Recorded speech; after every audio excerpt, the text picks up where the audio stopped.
السلام عليكم ورحمة الله وبركاته. إن الحمد لله نحمده ونستعينه ونستغفره ونعوذ بالله من شرور أنفسنا ومن سيئات أعمالنا. من يهده الله فلا مضل له ومن يضلل فلا هادي له. أشهد أن لا إله إلا الله وحده لا شريك له وأشهد أن محمدا عبده ورسوله وبعد. Kita masuk bab pertama, babul ikhlasi wa ihdarin niyyah, bab tentang ikhlas dan menghadirkan niat. Jadi niat itu harus hadir, harus ada. Nanti akan dibahas oleh beliau, ada niyatul amal, ada niyatul ma'mul. Misalnya kita masuk ke masjid, langsung Allahu Akbar, takbiratul ihram, harus ada di hati kita. Mau tahiyatul masjid, apa qobliyah subuh, apa qobliyah zuhur, apa salat istikharah, atau salat subuh itu sendiri, harus hadir, harus ada. Ya. Ini niyatul amal. Ada lagi niyatul ma'mul, untuk siapa kita beramal. Karena ada kalanya kita beramal murni karena Allah, ada kalanya kita beramal tercampur karena Allah juga, karena manusia juga, karena Allah juga, karena mertua juga, karena Allah juga, karena si fulan juga. Ikhlas apa tidak? Tidak. Walaupun ada karena Allahnya, tapi kecampur, itu tidak ikhlas. Namanya juga ikhlas. Ikhlas, khalasa, yakhlusu, ikhlasan, artinya murni. Murni, tidak tercampur dengan apapun. Jadi betul-betul karena Allah saja. Maka kalau ada orang yang mengatakan ikhlas adalah beribadah karena Allah, kurang, keliru. Yang benar, ikhlas adalah beribadah hanya karena Allah saja. Sebab kalau tercampur sudah bukan ikhlas lagi. Dan kalau tercampur kok ikhlas, dapat pahala, berarti nggak ada orang riya, nggak ada kaum muslimin riya, nggak ada orang yang beriman riya, kecuali orang munafik, kecuali orang kafir. Kaum muslimin kita semua nggak ada yang riya kalau begitu. Karena seriak-riak seorang muslim, dia pamer, dia ingin dipuji, dia ingin terkenal, dia ingin disanjung, tapi dalam hatinya ingin surga juga apa tidak?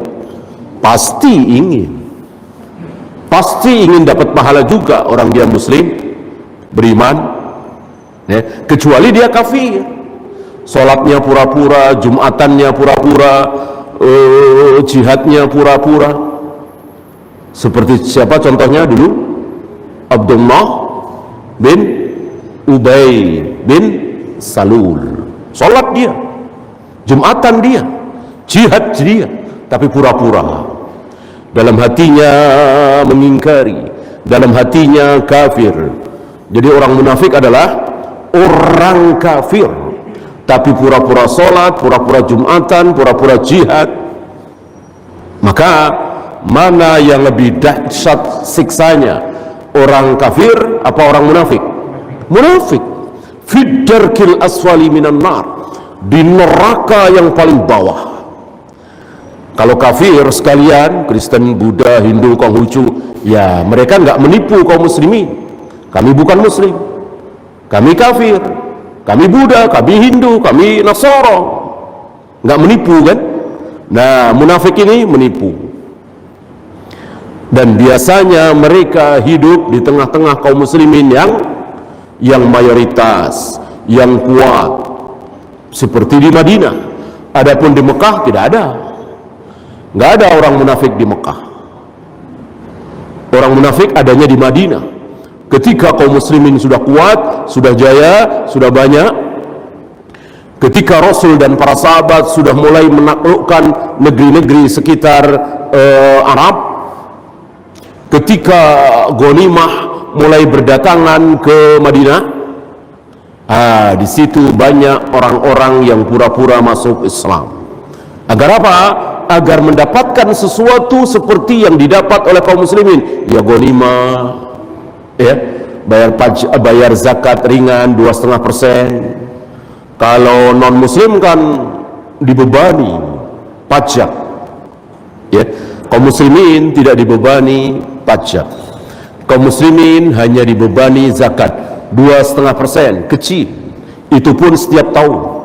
Non muslim berat, dibikin berat oleh pemerintah kaum muslimin.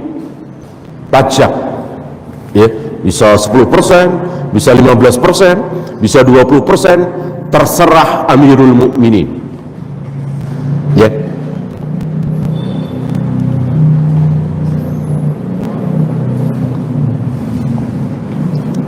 Fi jami'il a'mali wal aqwal, di semua perbuatan dan ucapan, wal ahwal, dan keadaan.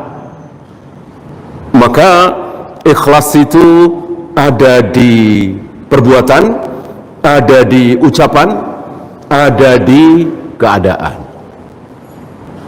Ya. Berapa banyak orang yang mengucapkan, saudara-saudara, tidak ada yang saya harapkan kecuali ridho Allah. Saudara-saudara, saya tidak pamer. Saudara-saudara, saya tidak ingin dipuji. Padahal dia riya. Mungkin enggak? Mungkin enggak? Sangat mungkin. Sangat mungkin. Ya. Dan hanya Allah yang tahu hati seorang manusia. Selain Allah tidak tahu. Jibril aja nggak tahu, Rasul aja nggak tahu, ya.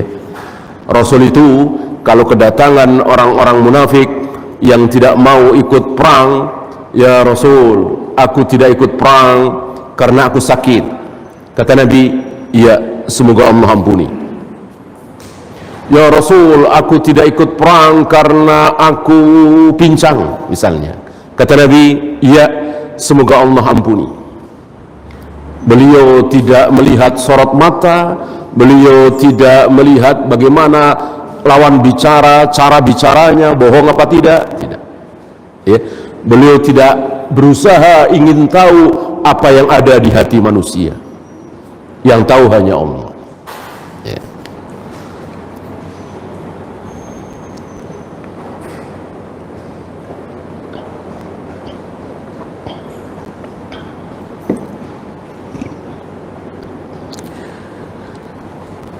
Sebelum beliau bawakan ayat-ayat Al-Quran dan hadis-hadis Nabi, sebagaimana kita bahas kemarin, isi dari kitab Riyadhus Shalihin hanya qala Allah, qala Rasulullah, qala Allah, qala Rasulullah.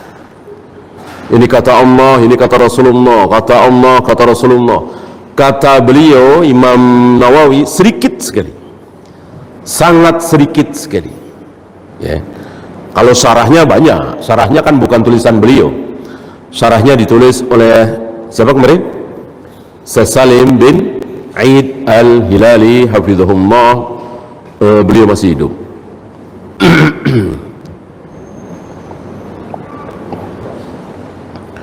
Adapun dua sahabat beliau, yaitu Syekh Ali Hasan dan Syekh Musa Nasr, kedua-duanya telah mendahului beliau menghadap Allah Jalla wa'ala. Nah, ini keterangan dari Syekh Salim, bukan dari Imam Nawawi. al-ikhlasu huwa ayyurada bil amali wajha Allah la ghairahu. Yang dimaksud dengan ikhlas adalah beramal dan dia hanya berharap wajah Allah. Wajah Allah yang dimaksud surga, pahala, janji-janji Allah. Ini ikhlas. Ya. Antum rajin sedekah, antum rajin sedekah, antum rajin sedekah, hampir tiap hari sedekah. Salah satu tujuan antum adalah agar terhindar dari berbagai macam penyakit. Ikhlas apa tidak? Ikhlas apa tidak? Ikhlas. Kenapa? Loh, katanya ikhlas karena Allah saja. Karena ini bagian dari janji Allah. Salah satu janji Allah adalah wadawu amradakum bisadaqah. Obati penyakit kalian, hindarkan kalian dari berbagai macam penyakit dengan cara banyak sedekah. Berarti ini janji Allah. Kok kita berharap dari janji Allah itu ikhlas? Ikhlas. Yang tidak ikhlas itu berharap apa yang tidak dijanjikan oleh Allah. Apakah Allah pernah berjanji jika kalian rajin sedekah maka kalian akan dipuji manusia? Ada janji seperti itu? Enggak ada. Enggak ada.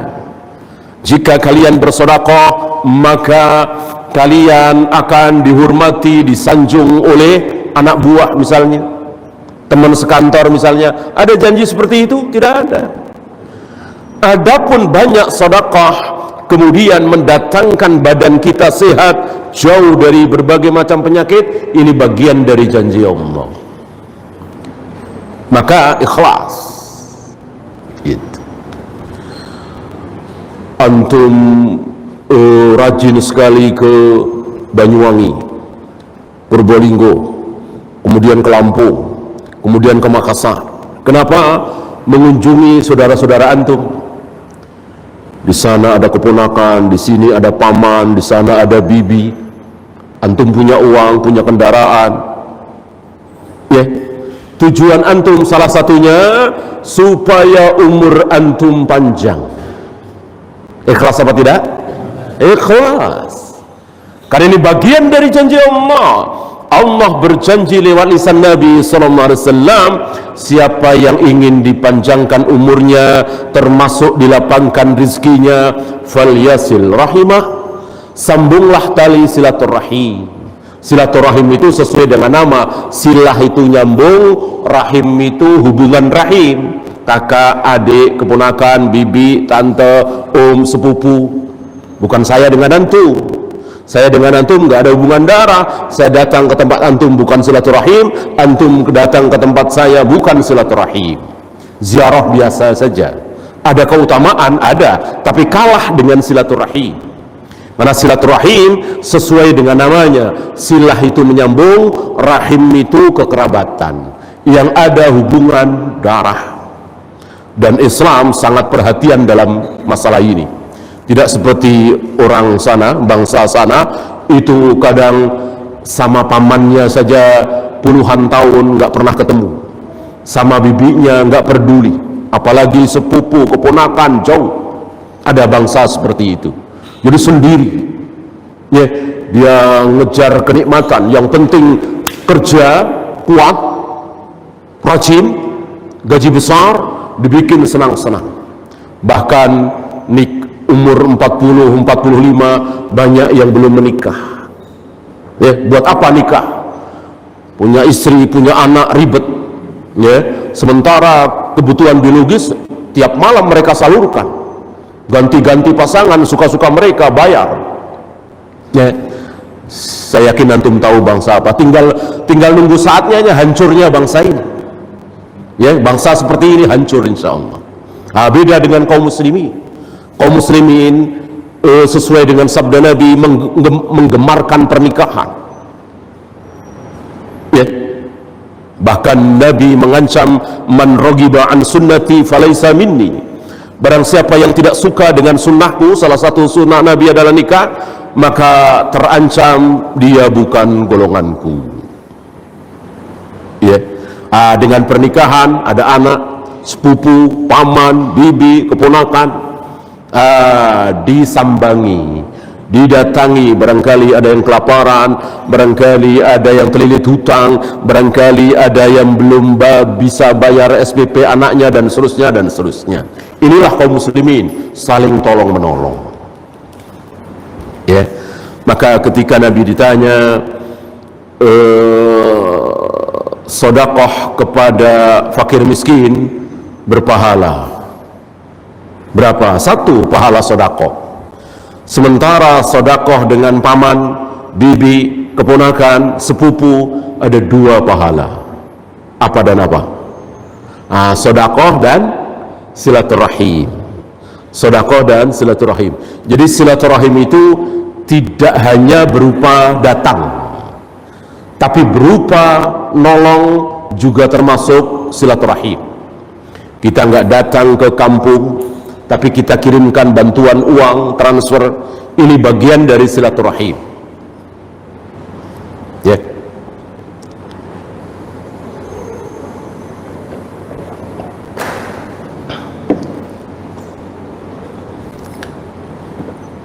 Antum tiap pagi baca ayat kursi 7 kali dengan harapan, dengan tujuan selain surga, selain pahala. Antum ingin agar supaya dagangan laris. Ikhlas apa tidak? Tidak. Kenapa? Karena tidak ada janji dari Allah, tidak ada janji dari Rasulullah. Barang siapa yang membaca ayat kursi 7 kali di pagi hari sebelum dagang, sebelum gelar dagangan, maka nanti dagangannya jadi laris. Enggak ada janji seperti itu dari Nabi SAW. Maka ketika kita lakukan itu tidak ikhlas, bukan pahala, malah dosa, sebagaimana kemarin kita bahas. Berapa banyak amalan-amalan ibadah yang mestinya dapat pahala malah dapat dosa. Gara-gara apa kemarin? Masih ingat? Gara-gara berapa hal? Gara-gara 3 hal, ya kan? Mestinya dapat pahala dari pembacaan Yasin itu, dari pembacaan ayat kursi itu, dari istighfar itu, dia dapat pahala. Gara-gara 3 hal ini dia dapat dosa. Makanya hati-hati, harus dengan ilmu. Tentu antum tidak mau, saya tidak mau beramal bukan dapat pahala malah dapat dosa. Ya, apa ada orang ibadah malah dapat dosa? Contoh jelas, ikut sholat berjamaah di masjid bersama imam, malah kepalanya oleh Allah dirubah menjadi kepala keledai. Apa enggak sial itu? Udah ikut sholat berjamaah bersama imam, bukannya dapat pahala, malah kepalanya dirubah menjadi kepala keledai. Kenapa? Kenapa? Iya, karena dia tidak mengikuti sunnah Nabi, tidak mengikuti contoh dari Nabi. Imam belum mengangkat kepala dari sujud, dari ruku, dia sudah mengangkat kepala duluan. Ini terancam lewat lisan Nabi, baddalallahu ra'sahu ra'sal himar. Allah akan rubah kepalanya menjadi kepala keledai. Kita nggak bisa bayangkan ya, yang sholat saja kepalanya dirubah menjadi kepala keledai. Gimana yang tidak berjamaah, gimana yang tidak sholat? Ya, dari sini pelajaran besar bagi kita. Kita harus mengikuti sunnah Nabi Sallallahu Alaihi Wasallam, aturan Nabi Alaihi Salatu Wassalam. Jangan pakai akal kita, jangan pakai nurani kita, jangan pakai ra'yu kita. Kalau pakai akal, pakai ra'yu, mana yang lebih bagus? Ngeluarin uang puluhan juta cuman buat lempar-lempar jumroh, nyium hajar aswad, muter-muter, ya? Apa mendingan bagi-bagi fakir miskin? Tetangga-tetangga kita bagi-bagi. Coba pakai nurani, pakai akal, pakai ra'yu. Mana yang lebih baik? Tanyakan kepada profesor, doktor, tanyakan kepada orang-orang awam, bagusan mana uang 50 juta buat biaya lempar-lempar jumroh, cium hajar aswad, muter-muterin Ka'bah, apa bagi-bagi fakir miskin, orang yang membutuhkan. Tentu secara ro'yu, secara akal, secara nurani lebih baik dibagi-bagi. Tapi secara dalil, nolong fakir miskin, bagi-bagi uang, rukun Islam bukan? Bukan. Pergi haji, melempar jumroh, mencium hajar aswad, tawaf, sa'i, rukun Islam bukan? Rukun Islam. Maka jangan pakai nurani, jangan pakai akal, jangan pakai ro'yu kalau sudah ada dalil. Kecuali belum ada dalil, nggak ada dalil, nggak ada ayatnya, nggak ada hadisnya, silahkan. Ya, gimana caranya supaya fakir miskin ini tidak kelaparan lagi? Ada ayatnya nggak? Ada dalilnya nggak? Nggak ada kan? Maka terserah. Mau dikasih sembako terserah, mau kasih uang mentahannya terserah, mau kasih kerjaan terserah. Kita boleh pikir karena di ayat nggak ada, di hadis nggak ada. Supaya fakir miskin terhindar dari kelaparan, gimana caranya? Kan cuman suruh nolong saja. Ya. Tapi kalau sudah ada dalil, maka wajib kita pakai dalil, jangan pakai ro'yu lagi, jangan pakai akal lagi. Itulah kaidah besar, idza waradal athar batalan nadhar. Kalau sudah ada athar, ada dalil, maka batal seluruh pendapat. Mau pendapat Imam Syafi'i, pendapat Imam Bukhari, pendapat Imam Malik, bahkan pendapat Abu Bakar dan Umar. Kalau bertentangan dengan dalil, pendapat harus dibatalkan. Ya. Nah, dengan penjelasan beliau yang singkat tadi bahwa ikhlas adalah beramal, beribadah, melakukan kebaikan, tujuannya adalah Allah. Pertanyaan saya, adakah orang Buddha yang ikhlas? Adakah orang Hindu, orang Konghucu, Yahudi, Nasrani ikhlas? Adakah? Ada? Ada? Enggak ada. Enggak ada. Ikhlas dari mana? Ikhlas kan melakukan sesuatu. Bisa ibadah mahdhah, sholat, puasa, zikir, wirid, melempar jumrah, tawaf, atau ghairu mahdhah, sedekah, nikah, nolong orang, menyantuni fakir miskin. Yang diharap adalah pahala dari Allah, wajah Allah, ridha Allah, termasuk surga. Sampai di sini, adakah non muslim yang ikhlas? Ya nggak ada. Ikhlas dari mana? Allah saja siapa mereka nggak kenal. Orang Buddha, Hindu, Konghucu nggak kenal Allah itu siapa. Gimana mereka mau melakukan kebaikan atas nama Allah, berharap ridha Allah? Maka wajib kita yakini seyakin-yakinnya, nggak ada non muslim ikhlas. Yang ada rela barangkali. Rela mungkin. Jangan samakan ikhlas dengan rela, ridho. Ya, kalau ridho rela mungkin. Ada orang Buddha misalnya punya uang miliaran, dia ngasih 100.000, 200.000 ke si fulan, masa nggak rela sih? Insya Allah rela. Ikhlas tidak. Karena sekali lagi ikhlas adalah berbuat kebaikan dengan tujuan Allah, supaya diridhai oleh Allah. Tidak mungkin ada non muslim yang ikhlas. Nah, karena ikhlas ini bahasa Arab yang sudah menjadi bahasa Indonesia, maka sering dipakai oleh non muslim. Mereka ikut mengatakan ikhlas, ikhlas, ikhlas. Ya.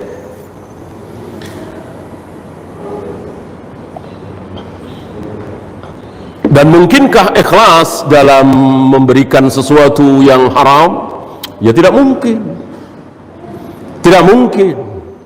Masa berharap ridho Allah dengan melakukan yang haram? Nggak mungkin. Ya, nyuap misalnya, ya kan, nyuap polisi padahal dia salah, harus ditilang, melanggar lampu merah. Di sini ikhlas ini Pak ya, ikhlas ya. Ya nggak mungkin ikhlas lah. Itu kan haram. Ar-rashi wal murtasi fahuma finnar. Yang menyuap dan yang disuap dua-duanya terancam neraka. Nggak mungkin ikhlas. Ikhlas itu amal kebaikan. Sedekah, nolong orang, sholat, puasa, zikir, wirid. Dalam hal maksiat tidak mungkin ada keikhlasan. Rela mungkin. Ya. Sekarang beliau bawakan ayat-ayatnya, suratul Bayyinah ayat kelima. Qala Allah Ta'ala, "Wa ma umiru illa liya'budullaha." Mereka tidak disuruh kecuali untuk menyembah Allah mukhlishina lahuddin, dengan mengikhlaskan ketaatan itu kepada Allah di dalam agama ini. Disuruh yang lain? Tidak. Satu-satunya perintah Allah kepada seluruh manusia apa? Menyembah Allah. Menyembah taat kepada Allah. Maka satu-satunya kewajiban manusia kita semua di muka bumi ini apa? Taat kepada Allah. Isinya apa? Ratusan mungkin ribuan item. Judulnya satu, apa? Taat. Ada kalanya taat kepada Allah itu dengan cara sholat, ada kalanya jangan sholat gitu. Kalau sholat malah nggak taat. Ada orang sholat dan dia sedang tidak taat kepada Allah. Apa misalnya? Wanita haid atau nifas kok sholat, dosa dia. Padahal sholat. Kenapa? Dia tidak taat kepada Allah. Karena Allah menyuruh para wanita yang sedang haid, nifas, jangan sholat, jangan puasa. Maka taat kepada Allah harus dengan ilmu. Tidak mentang-mentang sholat pasti taat. Ya, antum melihat ke atas, matahari pas di tengah-tengah antara timur dengan barat ya. Bukan tengah-tengah antara utara dan selatan. Tengah-tengah antara utara dan selatan sulit sekali, ya. Paling beberapa hari dalam setahun ya untuk satu tempat. Kalau tengah-tengah antara timur dengan barat setiap hari pasti ada. Ya. Berarti bayangan itu enggak ke barat, enggak ke timur, tapi ke bawah. Mana pas di atas kepala kita kan, antara timur dengan barat. Nah, begitu antum melihat ini, antum sholat. Pahala apa dosa? Dosa. Karena salah satu waktu yang haram kita pakai untuk salat adalah istiwa. Waktu matahari betul-betul berada di tengah-tengah.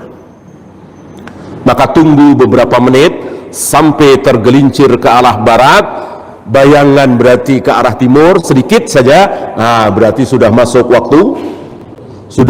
waktu duhur. Kalau di jadwal masih 10 menit lagi berarti apa?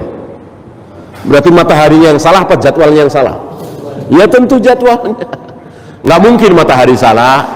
Nabi sudah bersabda mengajarkan kepada Bilal, jika matahari sudah tergelincir ke barat, artinya bayangan itu sudah mulai mengarah ke timur, maka sudah masuk waktu sholat duhur.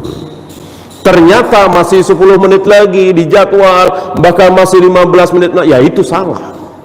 Jadwal kan bikinan manusia, bisa benar bisa salah ya. Walaupun mungkin tidak tiap hari ya, di tanggal-tanggal tertentu banyak sebagian hewan-hewan kita yang melihat ini, menyelidiki ini, dan ada beberapa kekeliruan.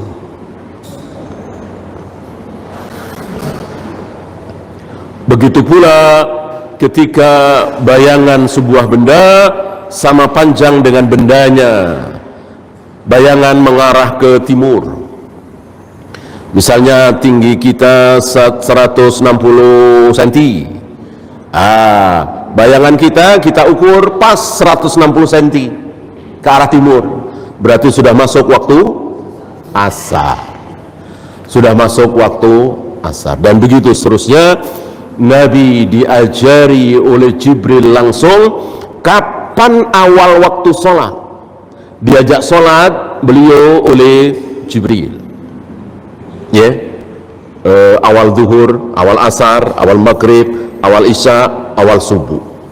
Besoknya datang lagi Jibril mengajarkan kepada Nabi, mengajak Nabi untuk sholat apa? Akhir zuhur, akhir asar, akhir maghrib, akhir isya, akhir subuh. Jibril mengajarkan kepada Nabi alaihi salatu wassalam jarak yang dibolehkan sholat zuhur dari kapan ke kapan, asar dari kapan ke kapan, maghrib dari kapan ke kapan, dan seterusnya. Dan Nabi ajarkan ini kepada Bilal ibnu Umi Maktum, Abu Mahdurah, muadzin Nabi. Dan Nabi akhirnya bertanya kepada Bilal, ya Bilal, arihna bis salah. Ya Bilal, arihna bis salah. Wahai Bilal, kapan waktu sholat, kapan? Gembirakan kami dengan sholat. Luar biasa Nabi SAW ya. Ketika penat, mungkin gelisah, istilah kita bete lah apa ya, yang obatnya apa? Nabi obatnya apa? Sholat. Ya namanya manusia ya, bukan malaikat, punya hawa nafsu, punya rasa lelah, capek. Ada Nabi lelah, bosan, bete, obatnya apa? Sholat. Kalau kita barangkali obatnya musik, obatnya nonton ini, obatnya main game, obatnya bercanda, ngobrol. Nabi obatnya sholat. Arihna bis sholat. Ya Bilal, gembirakan kami, senangkan kami dengan sholat. Inilah hati ketika bersih, jauh dari maksiat, maka sholat manis, puasa lezat, jihad nikmat. Sebaliknya kita yang belum merasakan halawatul iman, manisnya iman, maka sholat berat, berjamaah terasa berat, bangun malam berat, sedekah berat, dan kita akan hilang keberatan-keberatan kita insyaallah dengan terus berlatih, memaksakan diri kita di awalnya. Harus kita paksakan, jangan menunggu ringan. Ya Allah, ringankan aku untuk ke masjid. Ya Allah, ringankan aku untuk bangun malam. Ya Allah, ringankan aku untuk bersedekah. Tapi tidak berbuat, dia menunggu Allah meringankan. Tentu ini keliru.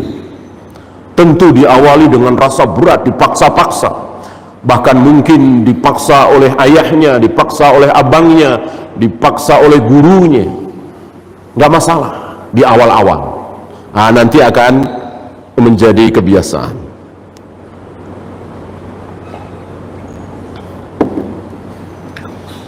Wa yuqimus salata wa yu'tuz zakata wa dzalika dinul qayyimah.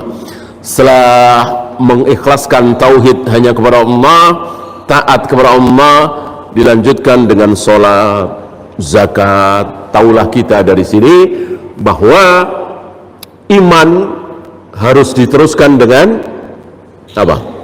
Iman, tauhid harus diteruskan dengan amal soleh.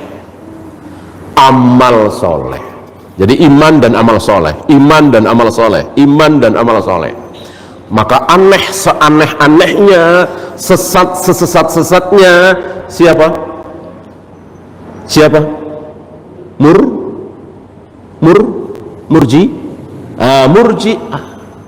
Murji'ah ini sesat-sesatnya. Bagi golongan Murji'ah, iman dengan amal soleh nggak ada hubungannya. Karena iman itu sekedar percaya Allah ada, malaikat ada, kitab-kitab ada, hari kiamat ada, surga neraka ada. Udah, itulah iman. Nggak ada hubungannya dengan wudhu, dengan sholat, dengan puasa, dengan zakat, dengan haji. Itu murji'ah. Murji'ah, ya. Maka iman bagi murji'ah tidak naik, tidak turun, tidak bertambah, tidak berkurang. Mau sholat, mau puasa, mau zakat, mau haji, baca Al-Quran, iman ya tetap aja segitu. Mau zina, mau minum khamar, mau berjudi, mau membunuh, iman tetap segitu. Tetap dia percaya kan adanya Tuhan, adanya Allah, adanya surga neraka. Ini murji'ah. Beda dengan para nabi, para rasul, para sahabat. Mereka meyakini iman bisa bertambah. Wazadathum imanan. Apa nggak baca ayat itu? Iman mereka bertambah. Jika mendengar ayat-ayat Allah, iman mereka bertambah. Jika disebut nama Allah, wajilat qulubuhum, hati mereka bergetar. Jika dibacakan ayat-ayat Allah, bertambah imannya. Berarti iman bisa bertambah. Bisa bertambah, otomatis bisa berkurang. Kapan berkurang, menurun, mengecil? Ketika zina, ketika minum khamar, ketika berjudi, ketika tidak sholat, dan seterusnya. Inilah ahlus sunnah, inilah as-salaf, inilah al-firqatun najiyah. Kalau murji'ah beda, ya. Maka bagi murji'ah, imannya seorang pelacur dengan imannya Abu Bakar, Umar sama. Bahkan dengan imannya Jibril sama. Ini keyakinan sesat kaum murji'ah. Sangat berbeda dengan ahlus sunnah yang mengikuti Rasul dan para sahabat.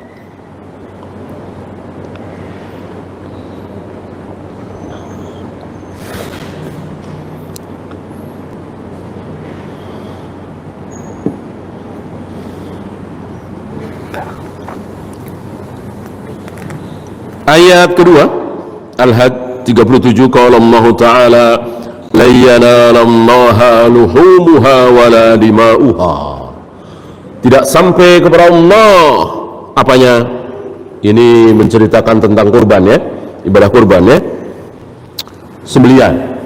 Tidak sampai kepada Allah dalam hal sembelihan itu apanya? Dagingnya, darahnya. Jadi mau sapi 1 ton, 1,5 ton, percuma kalau tidak ikhlas. Darah yang mengalir sampai puluhan liter misalnya, karena saking besarnya, percuma kalau tidak ikhlas. Itu maksudnya. Kalau ikhlas tidak percuma. Sama-sama ikhlas. Yang satu kurban sapi nggak sampai 300 kilogram, 3 kintal. Yang satu 1,5 ton, hampir 2 ton, tentu berbeda. Sama-sama ikhlas, ya. Adapun tidak ikhlas, percuma. Walakin yanaluhu taqwa minkum. Yang sampai kepada Allah ketakwaan kalian. Takwa itu di mana? Nabi pernah mengatakan takwa sambil nunjuk kemana? Kepala, perut, kaki, dada. Dada. At-taqwa hahuna. At-taqwa hahuna. Itu di sini. Takwa di sini. Takwa itu di sini. Nggak kelihatan di hati, di dalam rongga dada. Ya. Bukan di saum, bukan di sholat, bukan dibaca Al-Quran. Berapa banyak orang yang baca Al-Quran dan dia tidak bertakwa. Kenapa? Karena dari bacaan itu dia berharap sanjungan, pujian, bayaran, gaji, dan seterusnya. Tercampur antara pahala dengan itu, ya. Bukan berarti dia tidak boleh mendapatkan dunia, boleh ketika tidak tercampur. Ya, saya kira antum tahu ulama-ulama dalam mengajar mendapatkan hadiah besar, ya. Qadil Qudat, qadinya para qadi, hakimnya para hakim, Ibnu Hajar al-Asqalani, penulis kitab Bulughul Maram, Fathul Bari dan lain-lain, itu luar biasa kayanya, kaya raya, karena mendapatkan hadiah besar dari khalifah. Apakah kita katakan beliau tidak ikhlas, beliau ngincar dunia? Tentu tidak, ya.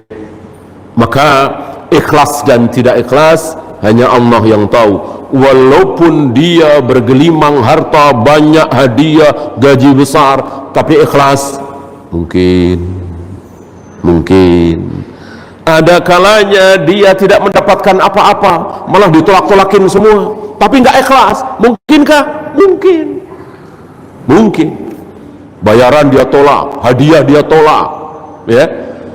Tapi dia ingin memamerkan, nih lihat saya nih, saya nggak dikasih gaji, saya nggak dikasih bayaran, saya tolak hadiah-hadiah dari penguasa. Ingin memamerkan kehebatan dia kepada manusia, murid-muridnya, jamaahnya, ya. Berapa kali saya diundang ke istana, saya tolak, misalnya, ya. Berapa kali saya ditawarin jabatan, saya tolak, kan saya ikhlas, gitu. Padahal dia pamer, memamerkan kehebatannya itu. Ini luar biasa iblis, ya. Iblis luar biasa. Nggak dari sini, nggak dari sini, nggak celah sini, nggak ada putus asa, ya. Terus begitu. Maka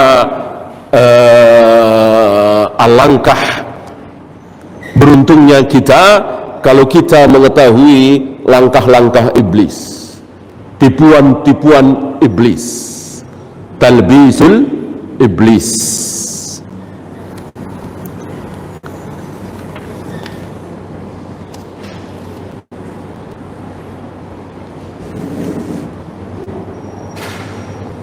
Ayat terakhir,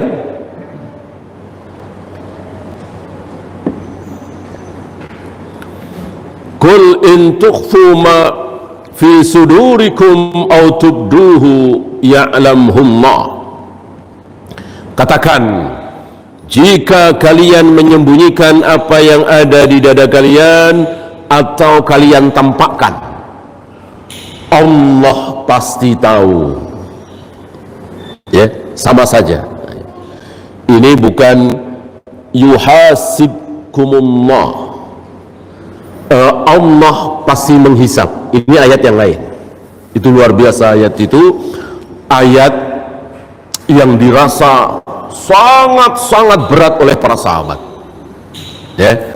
Alhamdulillah, berkat kesabaran para sahabat, kepasrahan para sahabat, ayat tersebut dimansuh oleh Allah, dimansuh dengan ayat la yukallifullahu nafsan illa wus'aha. Allah tidak akan membebani seseorang dengan beban di luar kesanggupannya. Setelah turun ayat ini, maka ayat yang tadi dimansuh, dan begitulah para sahabat. Semakin ringan, semakin ringan. Beda dengan orang Yahudi, semakin berat, semakin berat. Ya, waktu habis, kita akhiri. Mudah-mudahan bermanfaat. Subhanakallahumma bihamdika asyhadu an la ilaha illa anta astaghfiruka wa atubu ilaik. Assalamualaikum warahmatullahi wabarakatuh.